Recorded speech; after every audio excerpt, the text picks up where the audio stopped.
안녕하십니까, 최진입니다. 세상이 확 변했다 시리즈 1탄입니다. 대중주도 시대.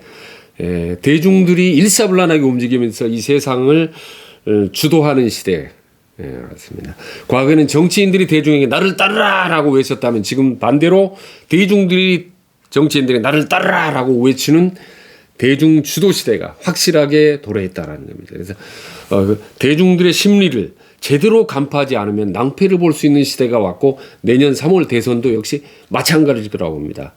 여러분, 최근 들어서 털보라는 별명 가진 김어준 교통방송 진행자가 이제 출연료 문제로 말이 많지 않습니까? 그때 정치권을 어떻게 해야 될지 망설이고 있을 때 누군가가 이 문제를 바로 청와대 국민 게시판에 올렸지 않습니까? 그랬더니 불과 닷새 만에 26만 명이 바로 참여를 했습니다. 그러니까 하루에 5만 명씩이 참여했습니다.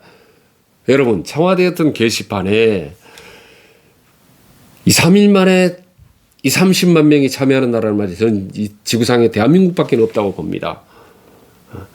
그리고 최근에 홍대 앞에서 어느 한 식당이 가난한 사람에게 봉사활동하면서 좋은 일을 했더니 그 사실이 언론에 알려지자마자, 자, 저 착한 가게를 우리가 돕자라는 말이 인터넷상으로 쫙 퍼지면서 바로 서울, 경기, 인천, 심지어 멀리 부산에서까지 말이다. 전부 그 음식을 주문하는 이른바 주문 폭탄이 이루어지기 시작했습니다. 그러니까 대중들은 분노도 폭발하지만 애정도 폭발한다 말이죠. 지난 4월 7일 재보선 때 왜 야당이 압승을 거뒀나, 표를 찍었냐라고 여론조사를 물어봤더니 공약이나 정책은 모르겠다. 아무것도 없어. 인물도 모르겠고 다만 여당이 미워서 찍었다. 그러니까 미운 감정이 80% 가까이 쏠려서 결국은 야당이 압승을 가져왔다는 겁니다. 그러니까 대중들의 감정이 그대로 폭발되는 거죠. 자, 그래서 이런 선거를 이제 분노 선거라고 하는데 내년 대선 때도 분노 선거로 이루어질 가능성은 매우 높다라고 보는 겁니다. 자, 그런데 이런 대선 이런 분노 선거가 이루어진 게 지난 2016년이 박근혜 대통령 탄핵 때 이루어진 거고, 2017년 대선이 이루어지면서 이른바 여러분이 잘 아시는 태극기 세력과 이른바 촛불 세력 충돌하면서 처음으로 시작된 겁니다. 근데 이 대중들이 말이야 전면에 나서는 대중 주도 시대가 이미 우리나라에서 생긴 이래로 한 최근 5년 동안에 세계 여러 나라로 쫙 보급된 것 같아요. 마치 K-팝처럼 K-정치가. 한번 보십시오. 자, 이걸 보여드리겠습니다. 네, 보십시오. 지금 우리 한국이죠. 그 다음에 미국입니다. 아시다시피 친트럼프와 반트럼프가 맹렬히 충돌해서 부딪혔던 선거, 반트럼프 세력이 온통 나왔습니다. 그리고 여기는 영국입니다. 브렉시트, 유럽연합을 가입하느냐 말하는 온 시민들이 태어났습니다. 지금 국기에는, 영국 국기는 SOS라고 쳐져 있어요. 그리고 템즈강이 말이죠. 막 시민들이 막 배 타고 다니면서 막 시위를 하는 겁니다. 그리고 신문을 봤더니 3월달 19일인가 봤더니 무려 100만 명이 런던 시내에 몰려 나왔어요. 이건 전무후무한 진풍경입니다. 이건 볼수 없는 풍경입니다.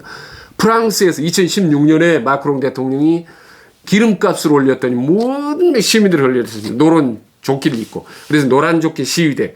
근데 그 후로 17년, 18년에도 다시 또 등장하고 그랬습니다. 자, 이건 이제 노란 조끼 시위대가 시위하는 모습인데, 이거는 아래는 옛날 프랑스 대형 사진, 아주 흡사한 장면이 지금 연출되고 있거든요. 자, 이 정도로 지금 미국, 영국, 프랑스가 쫙 선진국에 퍼지더니 최근 이거 어디입니까? 미얀마까지.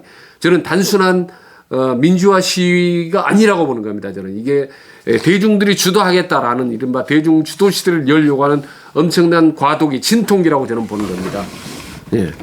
자, 저는 왜 이런 현상이 생겼나 자로 본다면 저는 일단 세 가지로 봅니다. 우선 의식주 문제가 해결이 됐다라고 봅니다.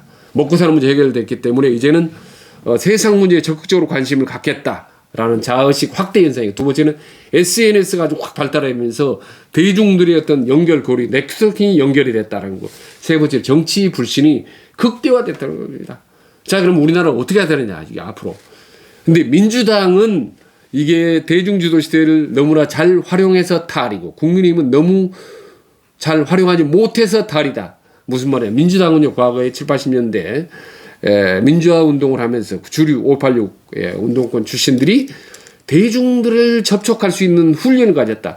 대중들이 뭘 원하는지, 어떻게 하면 대중들의 마음을 사로잡을 수 있는지를 어떤 마음을 얻는 방법을 터득했다라고. 그래서 재난규영금 같은 이런 적절한 포퓰리즘과 아주 흡사한 전략을 활용해서 연전연승을 거뒀다. 반면에 책상머리에 앉아 있었던 국민이면 세상 모르고 국민의 마음이 뭘 원하는지도 간판히 모르고 뒷짐지고 있다가 결국은 연전연패했다고 보는 겁니다. 다만 민주당이 너무 그를 포퓰리즘으로 오해받을 정도로 과도했기 때문에 그건 오히려 비판을 받게 되고 그리고 최근 부동산 문제는 너무 정부가 주도적으로 하려다가 역시 또 비판을 받은 겁니다. 자, 그러면 다음 대선 때는 어떻게 되냐? 차기 대권주자들은 포퓰리즘 그건 안 됩니다. 나라 거덜났기 때문에. 그건 뭡니까?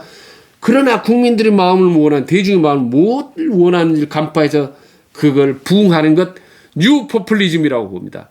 대중들이 갑이고 주인인 대중 주도 시대에는 그들이 뭘 원하는지 어떻게 원하는지를 알아서 거기에 따라가줘야 되는 것. 뉴 포퓰리즘이 저는 바로 나아갈 방향이라고 봅니다. 그래서 대중 주도 시대에는 대중 뉴 포퓰리즘이 바로 답이다라고 말씀드리는 겁니다. 자, 이상 여기까지 말씀드렸습니다. 항상 변함없이 항상 성원해 주셔서 감사드립니다. 항상 최진TV 그리고 구독과 좋아요를 성원해 주시면 더 적극적으로 보답해 드리겠습니다. 고맙습니다. 감사합니다.